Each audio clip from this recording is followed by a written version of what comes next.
Maulid adalah kita ingin rindu, kita ingin menumbuh suburkan kerinduan kepada baginda. Kalau sudah di hati kita ada cinta kepada Rasulullah, secara otomatis dikit-dikit Nabi Muhammad, dikit-dikit Rasulullah. Ada sebuah kisah, hari ini kita banyak dongeng cerita. Ada sebuah kisah seorang anak muda yang bernama adalah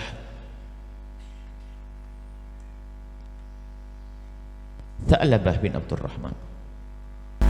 Seorang anak muda umur 14 tahun, tapi di hatinya dipenuhi kecintaan oleh kepada Rasulullah.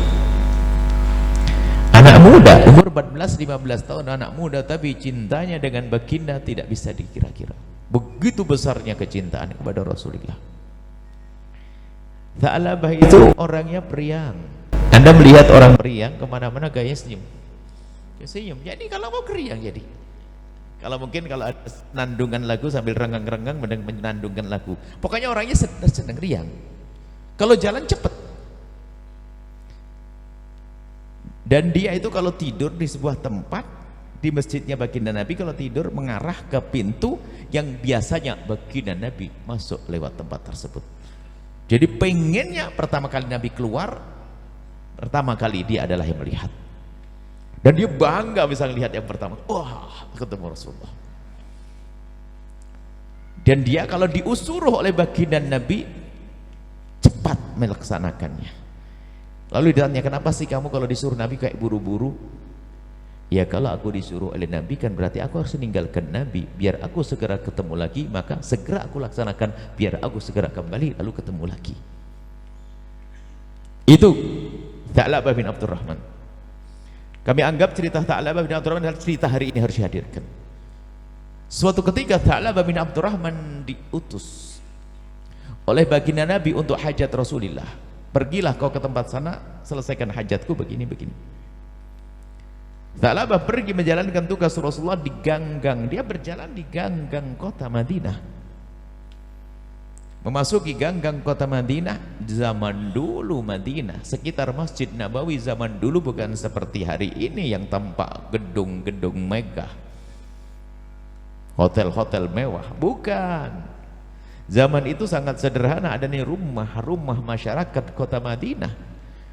Dan belum banyak mereka yang punya gedung-gedung megah, rumah-rumah sederhana yang ada. Tha'labah melewati ganggang kota Madinah hingga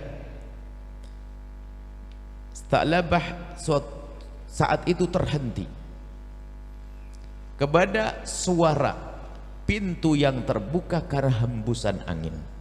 Rumah sederhana, mungkin kalau disini kan rumah gede, kalau di sana kan bukan pelepah korma yang ditata. Pelepah korma sama daun korma yang dirapikan, diikat-ikat begitu sehingga semacam menjadi pintu. Rumah yang sangat sederhana, kena hembusan air, pintu terbuka. Manusia normal jika ada suara pasti noleh. Rupanya di saat Tha'labah bin Abdurrahman menoleh ke pintu tersebut, di balik pintu tersebut ada tempat yang sangat sederhana. Rupanya di situ ada wanita yang lagi mandi. Tersingkap kainnya, terbuka sehingga Tha'labah melihat, membalikkan mukanya. Dia menyesal, kenapa aku melihat itu? Melihat yang tidak disengaja hanya karena mendengar suara pintu terbuka, kemudian dia menghadapkan wajahnya ke tempat pintu, ke tempat suara tersebut. Di balik itu ada wanita yang lagi membuka aurat. Dia membalikkan mukanya.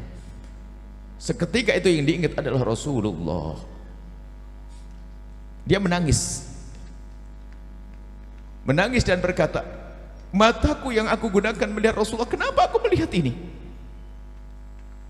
Namanya anak kecil, nalarnya belum sempurna. Hanya dia malu, takut kalau sampai ini diketahui oleh Rasulullah. Malu aku melihat Nabi Muhammad kalau mataku sudah kotor begini. Dia kebingungan, dia menangis. Bingung dia. Karena dia ngerti Nabi pasti mendapatkan wahyu. Kalau dikasih tahu oleh Allah tentang aku, alangkah malunya aku dan alangkah malunya aku. Dia bingung, Tha'labah anak kecil, dia bingung, tidak berani pulang ke Rasulullah. Dia hanya pergi mengikuti langkah kakinya. Di sana baginda Nabi menanti. Di waktu sholat tidak ada, sholat berikutnya tidak ada, sholat berikutnya tidak ada. Baginda bertanya, mana oh Tha'labah kok tidak datang? Gak tahu ya Rasulullah, belum datang. Coba kau cari di Ubak di kota Madinah, gak ada. Lalu Nabi memberikan isyarat, coba kau cari di sana di antara bukit ini, antara menuju ke Mekah, di antara bukit dan bukit Tha'labah ada di sana. Sehingga Salman Al-Farisi dengan Sayyidina Umar bin Khattab berdua pergi mencari Tha'labah bin Abdurrahman.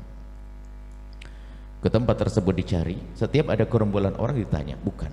Naik ke tempat tinggi ngelihat barangkali gerombolan, ada. Gerombolan hitam berjalan begitu, rombongan kambing. Pengembalanya dilihat bukan Tha'labah. Tidak ada juga anak kecil di situ. Sampai lama tidak ketemu, sampai terakhir di ujung perkampungan ada orang ditanya, Pak, Bapak ngelihat anak kecil di sini enggak? Kata Sayyidina Umar, orang kamu yang banyak anak kecil. Namanya kecil ya banyak. Enggak, maksud itu anak kecil dengan ciri-ciri. Cirinya gimana? Anaknya kalau jalan cepat dan anaknya periang. Oh, nggak ada kalau gitu tuh.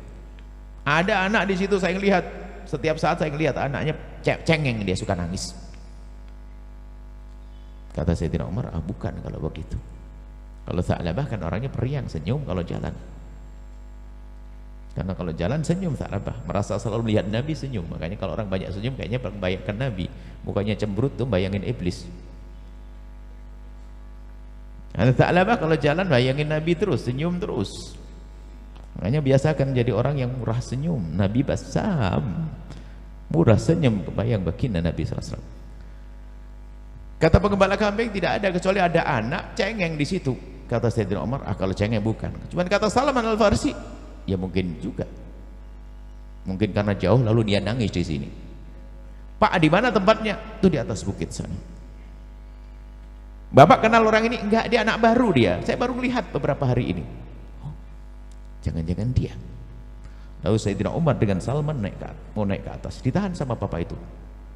Jangan naik ke atas. Loh, kenapa? Dia itu sepertinya orang takut dengan manusia. Kalau kelihatan orang dia lari ke atas, tambah lari. Nah, terus gimana agar saya tahu dia? Kamu tunggu di sini. Setiap menjelang maghrib dia turun. Karena aku tahu dia tuh lapar. Sehingga aku siapkan air, susu, aku siapkan di mangkok begitu. Aku pergi pasti diambil sama dia. Sudah beberapa hari aku kasih begitu. Oh ya, gitu. Iya. Akhirnya Sayyidina Umar sama Sayyidina Salman sembunyi di balik bebatuan. Disiapkan susu di situ, turun. Kelihatan anak. Belum kelihatan ada remang-remang. Setelah dekat begitu Sayyidina Umar bin Khattab melihat, memantang wajahnya, melihat wajahnya. Sayyidina Salman melihat wajahnya. Setelah lihat betul lalu berkata, "Ya Tha'labah."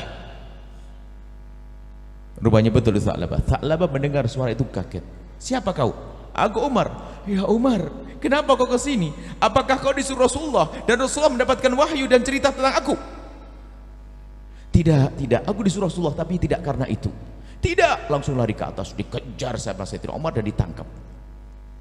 "Aku harus pulang." "Tidak, aku tidak mau pulang. Aku malu dengan Rasulullah.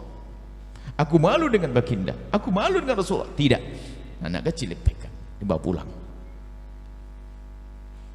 Sudah terhitung beberapa hari di situ, cukup lama. Dibawa pulang di perjalanan rupanya karena mengurang makan dan sebagainya, juga mungkin tidur yang tidak di tempat yang baik, mungkin di atas alam bebas, di bawah di alam bebas, sehingga terkena penyakit dia. Pulang tuh demam dia, sakit dia. Dibawa pulang sampai di rumah, nggak tega Sayyidina Umar membawa ke Rasulullah. Cuman kalau dilepas pun nggak akan bisa lari, dia lemes sekali. Dipulangkan ke ibundanya, diantarkan Tha'labah kepada ibundanya. Kemudian Sayyidina Umar dengan Sayyidina Salman menghadap Rasulullah. "Ya Rasulullah, kami sudah ketemu Tha'labah." "Oh, di mana dia?" "Ada di rumah ya Rasulullah." "Apa perlu saya gendong ke sini?" Kata Rasulullah, "Oh tidak, biar aku yang datang ke sana." Rasulullah mendatangi Tha'labah bin Abdurrahman. Datanglah Rasulullah kepada Tha'labah, diketuk, "Assalamualaikum." Ketakutan Tha'labah. "Kenapa Rasulullah ke sini? Aku malu." "Assalamualaikum." Tidak jawab. "Assalamualaikum." Tidak jawab. "Assalamualaikum." Baru menjawab, "Waalaikumsalam ya Rasulullah."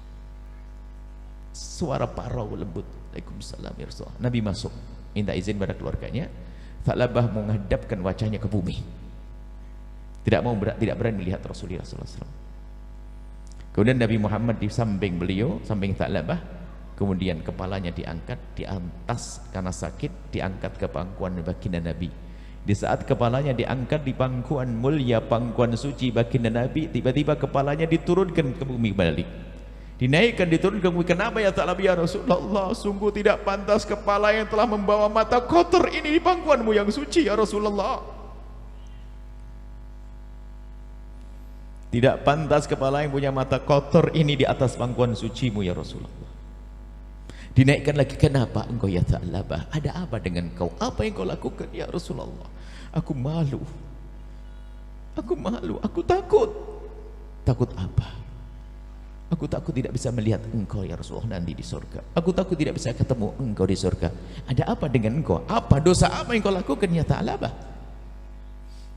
Berceritalah Tha'labah, ya Rasulullah, saat engkau memerintahkan aku untuk memenuhi hajatmu, aku melewati satu tempat, kemudian aku mendengar pintu terbuka. Setelah pintu terbuka, aku menoleh, dan di saat aku menoleh, di sana ada wanita yang membuka aurat, tersingkap, membuka aurat, kelambu tersingkap. Aku melihatnya. Aku merasa malu, aku takut tidak bisa melihatmu lagi setelah itu ya Rasulullah. Rasulullah tersenyum, rupanya kisahnya begitu. Bukan lihatnya sengaja, enggak sengaja rupanya. Nabi tersenyum dan berkata, ya Tha'labah, iya, aku sudah dengar cerita itu darimu sekarang. Lalu kamu pengen apa? Ya Rasulullah, aku pengen diampuni oleh Allah. Kau sudah diampuni Tha'labah, kau pengen apa lagi? Ya Rasulullah, aku tidak ingin mata ini tidak bisa melihatmu. Aku ingin melihatmu saat ini dan kelak melihatmu di surga. Dijawab oleh baginda Nabi, ya Tha'labah, kau akan melihatmu, engkau akan melihatku nanti di surga. Mendengar begitu baru Tha'labah berani membuka kepalanya, menghadapkan wajahnya kepada baginda Nabi. Kemudian setelah itu berkata, ya Rasulullah, aku merasakan seperti ada semut yang merayap di sekujur tubuhku, antara kulit dengan dagingku. Lalu Nabi menjawab, itu namanya sakaratul maut. Ucapan kalimat thayyibah, dibimbing oleh baginda Nabi mengucapkan kalimat thayyibah, la ilaha illallah. Kemudian setelah itu apa? Tiba-tiba kepalanya membebani paha mulia baginda Nabi, dan dicabutlah nyawanya oleh Allah Subhanahu wa ta'ala. Kemudian ditutup oleh Rasulullah matanya. Kemudian setelah itu dimandikan oleh Rasulullah, kemudian disolati oleh Rasulullah, dihantarkan ke kubur oleh Rasulullah. Bahkan di saat baginda Nabi menghantarkan ke kubur, menghantarkan Tha'labah, Nabi berjalan seperti jalannya orang yang terjepit di antara desakan-desakan manusia. Lalu para sahabat Nabi berkata, ya Rasulullah, tempat ini luas, tapi kenapa engkau jalan seperti itu? Baginda menjawab, telah berbondong-bondong malaikat mengiring jenazahnya Tha'labah hingga dikubur oleh Rasulullah SAW. Lihat, ini kami merasa bahwa cerita ini cerita yang sangat layak dihadirkan di hari ini. Orang yang mengaku-ngaku cinta Nabi. Tha'labah bin Abdurrahman melihat apa? Melihat tanpa sengaja. Hanya pintu terbuka, lalu ada kelambu yang tersingkap, kemudian di sana terlihat wanita buka aurat. Dia merasa berdosa, ada kira-kira. Bagaimana kita hari ini, wahai hamba Allah yang mengaku cinta Nabi? Katanya mungkin kita di tangan kiri kita tasbih, di tangan kanan handphone, yang kita lihat apa, hai hamba Allah? Ayo jujur kita dengan Allah dan Rasulnya. Katanya ingin melihat Rasulullah, katanya ingin melihat Rasulullah. Kita ingin serius, itu tersingkap begitu saja. Ini sekarang ada orang mencari melihat. Maka termasuk kerusakan hari ini gara-gara pandangan mata yang kotor. Dan kami sering sampaikan ini gara-gara mata yang kotor. Bermacam-macam cara untuk kita menghentikan, kadang susah, kan, tapi kami hubungkan dengan Nabi Muhammad. Semoga dengan sambung hati dengan Rasulullah kita akan mudah meninggalkan tontonan-tontonan yang kotor. Terjadinya perzinaan gara-gara tontonan yang kotor. Tidak ada perzinaan serta merta. Jangan main-main urusan tonton yang kotor, film-film kotor yang ada di handphone, di laptop. Hati-hati, itu merusak mental, merusak hati, mengotori hati. Dari pandangan jangan menganggap itu sepele. Jangan mau Anda seorang istri diajak suami nonton hal yang demikian. Wahai para suami, jika suami mengajak istrinya nonton film kotor, sesungguhnya ada dua hal yang telah diajarkan dalam waktu bersamaan. Pertama, agar mengatakan bahwasanya aku tidak seindah yang kau lihat di situ, untuk merendahkan dirinya. Satu. Yang kedua, untuk ngajari, nanti kalau abang pergi kau bisa nonton sendiri, karena urusan syahwat. Dan itu terjadi. Abangnya pergi, suaminya pergi, dia melanjutkan nonton sendiri, Anda sudah tahu jalannya. Dan terus akan kecanduan, sehingga penasaran bermacam-macam model yang dilihat, sehingga rusak mentalnya. Sehingga apa? Siapapun yang dilihat adalah to the point, akalnya, pikirannya, mentalnya kepada wilayah-wilayah tertentu. Sehingga yang terjadi adalah, lihat, mukanya manusia tapi otaknya iblis, pikirannya kotor. Sehingga kalau dalam Islam ada istilah mahram itu orang haram dinikah. Ibu anak, saudara dengan saudari tidak boleh saling menikah. Karena apa? Susah bangkit syahwat. Seorang kakak melihat aurat adiknya, astagfirullahaladzim. Seorang ayah melihat aurat anaknya, astagfirullahaladzim. Seorang anak melihat aurat ibunya, astagfirullahaladzim. Hari ini gara-gara tontonan kotor, seorang anak kecil 14 tahun dia membolongi pintu kamar mandi hanya ingin mengintip ibundanya. Seorang ayah ternyata merusak anaknya sendiri. Seorang kakak dengan adiknya syahwat karena tontonan yang kotor. Seorang anak dengan ibunya, seorang ibu dengan anaknya, seorang paman dengan ponaknya, mahram sudah tidak ada lagi saat itu. Kotornya pandangan. Sudah gitu mengaku ingin bertemu dengan Rasulullah. Jangan menganggap sepele tontonan ini, hamba Allah. Sehingga yang rusak adalah diri kita sendiri, tidak mesra di rumah kita. Karena apa? Yang aku miliki di rumahku tidak seindah yang aku lihat di alam khayal itu. Dia terus mengejar. Sepertinya pembahasan ini harus selalu dihadirkan agar ada kesadaran dari diri kita sendiri, agar di rumah kita semakin indah. Itu merusak mental. Sehingga kalau melihat seorang laki-laki, melihat perempuan bukan lihat geleger tubuhnya, tidak langsung tutup poin berkhayal. Barangkali itunya macam-macam. Karena kotornya mental, kotornya hati, kotornya pikiran, itu membahayakan sekali. Dan itu nyandu. Sudah capek jam 11 seharusnya tidur, tapi kalau nonton ini katanya sampai pagi. Kita sering duduk dengan beberapa psikolog yang mencatat, oh ini bahaya sekali. Itu seperti avion, seperti kena doping, seperti ini. Dia bisa terus dan tidak ada hentinya. Terus. Sampai suatu ketika ada seorang laki-laki berkata, aku tidak bisa hubungan suami istri kecuali aku melihat itu dulu. Ajib. Istrinya tidak membangkitkan syahwatnya. Kan keterlaluan. Berarti kalau Anda mengajak istri Anda, wahai para suami, nonton film kotor ini, artinya Anda telah mengajari istri Anda untuk menilai bahasanya Anda tidak seindah yang dilihat. Begitu sebaliknya. Bukankah itu kebodohan? Tapi pendidikan dalam Islam, kullil mu'minina yaghuddu min absarihim, katakan kepada kaum pria untuk menutup matanya. Kalau orang biasa menutup matanya dari melihat yang haram, yang halal akan semakin indah. Wa kullil mu'minati yaghdudna min absarihinna, katakan kepada para wanita agar menjaga matanya. Semakin mereka menjaga mata, suaminya semakin indah. Terbawa dalam suasana yang mengerikan. Mula-mula mohon maaf, dia dari nonton tuh kan film tuh mati. Dia pengen yang hangat nanti. Pengen yang hangat, suami tidak ada, dia mungkin komunikasi biasa dengan satu orang asal saja. Bahkan ada jasa-jasa untuk hiburan di telepon. Akhirnya mencoba dengan kenalannya, sahabatnya atau siapa saja, kenalannya padahal biasa saja. Mana fotonya? Oh bodimu bagus banget. Mulai liatin dong lehermu, lihat dong dadamu, gantian dong kamu kirim juga lah. Karena hangat ini suasana lain lebih dahsyat daripada film kotor dilihat. Dia pengen buat film sendiri, lihat. Mulai tukar-menukar foto. Kalau foto, nah asik dong, video callan yuk, video callan. Ini yang kebiasaan kali-kali. Video callan rasa hangat, sehingga setiap malam bisa saja suaminya pergi, dia buka-bukaan. Padahal kalau lagi keluar pakai baju yang menutup aurat seolah-olah, oh kayak malaikat. Sementara otaknya sudah kotor. Kalau di tempat yang tersembunyi, pintu dikunci, dia sudah video callan dengan laki-laki lain. Di luar tampak seperti orang solehah. Ini terjadi. Ini bukan hanya cerita hayal, ini terjadi pengakuan dari beberapa manusia yang diberi Allah kesadaran untuk tobat gara-gara tontonan dia. Karena dianggap itu aman, kan hanya sekedar video saja, tapi bagi dia menikmati, hangat, bergerak ini, menunjukkan terus dan begitu, terus. Keras hatinya, kotor hatinya. Sehingga di saat bertemu di alam nyata, sesaat langsung melakukan zina. Kenapa? Mukaddimahnya sudah dilakukan saat video callan. Menangis ya, baru menyesal. Merusak dan kadang susah disembuhkan. Karena apa? Dia akan selalu penasaran. Naudzubillah, maka tolong hati-hati urusan tontonan, urusan pandangan.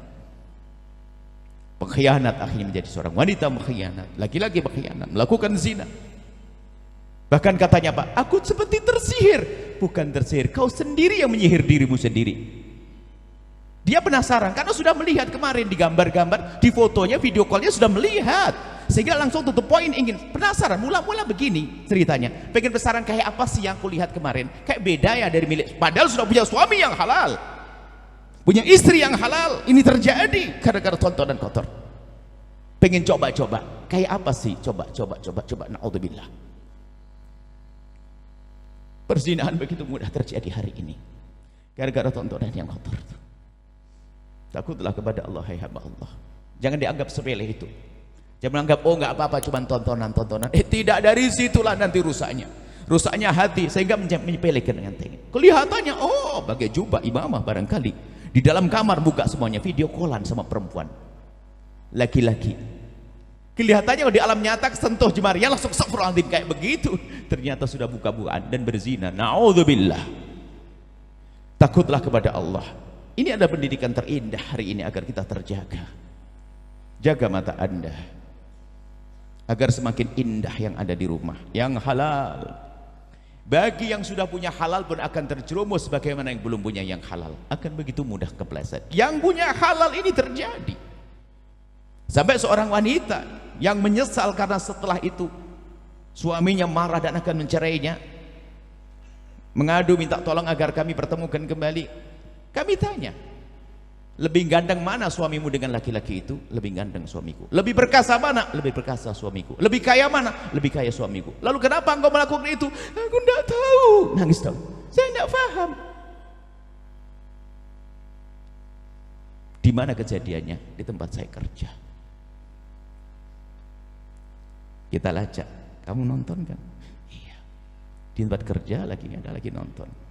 Ada laki-laki nganterin air, laki-laki nggak tahu, tiba-tiba terjadi spontan dia, laki-laki masuk, terjadi dikunci di tempat kerjanya, perempuan dia, kerjaan mewah dia, dikunci, gak ada yang tahu. Akhirnya menjadi kebiasaan.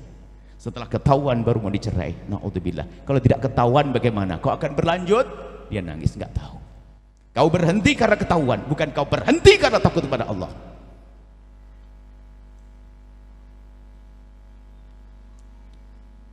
Mana nomor laki-laki itu? Ini. Kan tanda kau tidak tobat. Kalau kau benci, kalau kau tobat pasti kau buang semuanya. Lalu menangis. Banyak perempuan seperti itu, banyak laki-laki terpleset. Semuanya sebabnya apa? Rupanya betul karena ketontonan. Anak kecil 11 tahun, 10 tahun sudah mengerti.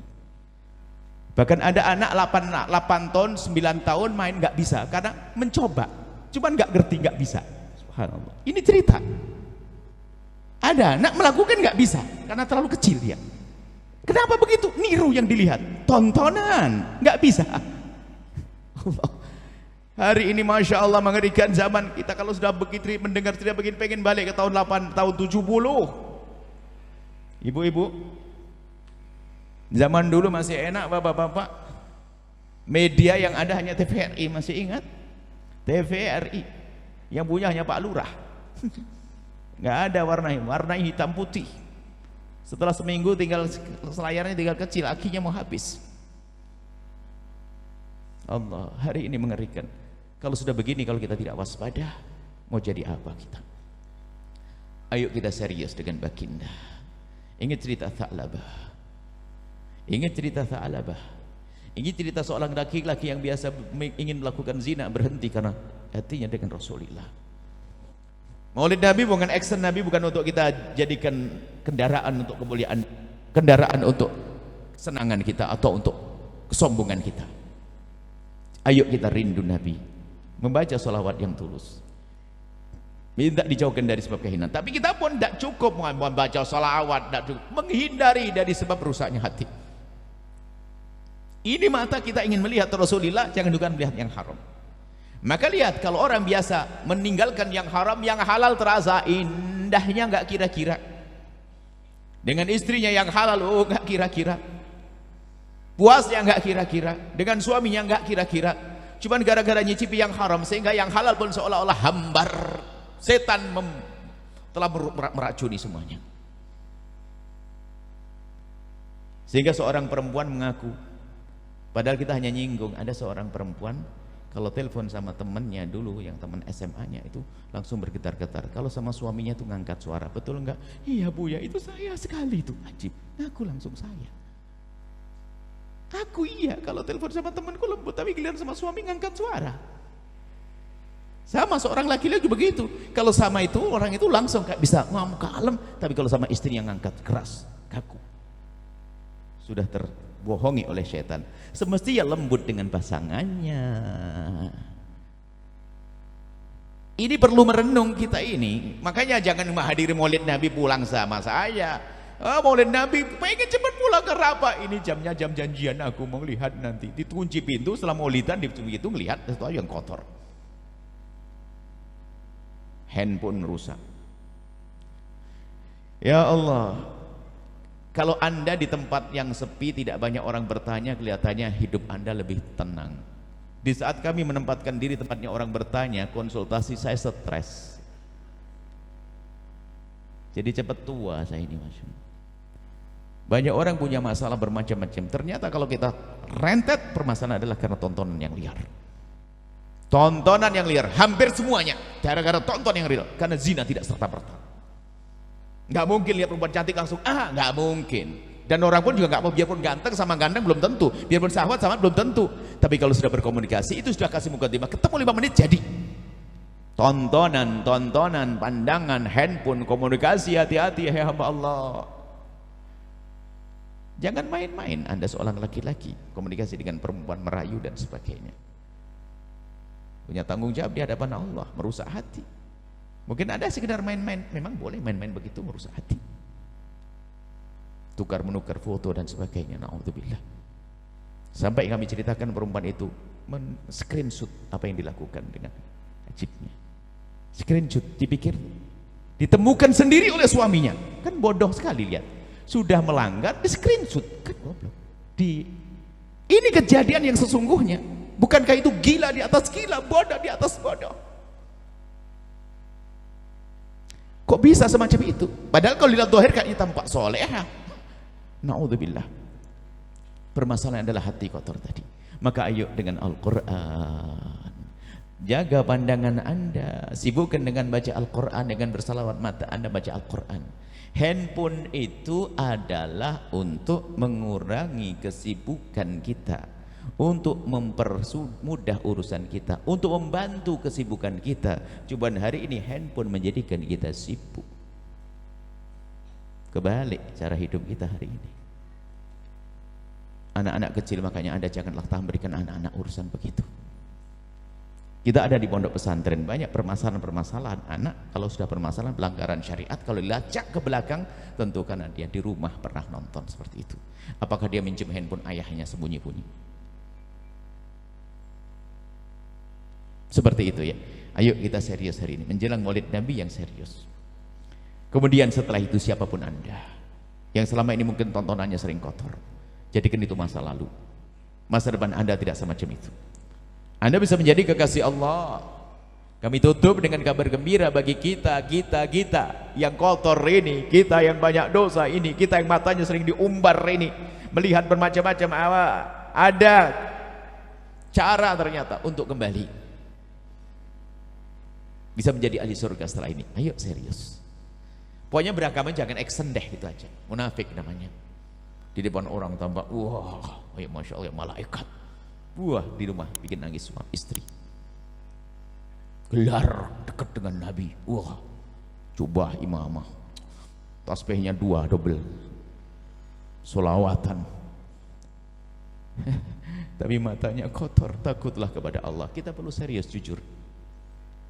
Pengajian hari ini pahit. Tapi pahitnya paket Putra Wali, Sambiloto. Biar hilang koreng nanti. InsyaAllah hari ini kita akan sembuh, InsyaAllah. Menjadi baik semuanya, indah.